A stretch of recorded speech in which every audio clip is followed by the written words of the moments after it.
You just condemned Israel for killing civilians, and you won't condemn Hamas for killing civilians. How many times you have interviewed Israeli officials, Louise? Hundreds of times. Hundreds of times. How many times Israel have committed war crimes right live on your own cameras? Do you start by asking them to condemn themselves? Have you? You don't. You don't. No, I'll answer that question. You don't. You know why I refuse to answer this question? Because I refuse the premise of it. Because at the very heart of it is misrepresentation of the whole thing. Because it's the Palestinians that are always expected to condemn themselves. I mean, come on, this is a political conflict. We have been denied our rights for a long time. So this is the wrong starting point.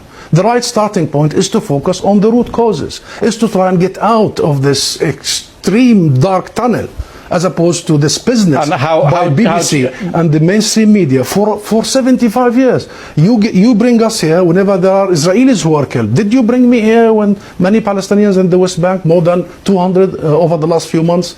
Do you invite me when there is such Israeli provocations in Jerusalem and elsewhere? Because what Israelis have seen, which we started by saying tragic, the last 48 hours, the Palestinians see every day for the last 50 years. You know the situation in Gaza, you've just described it. This is the biggest open-air prison. Those people, 2 million, have been taken hostage by Israel for the last 16 years.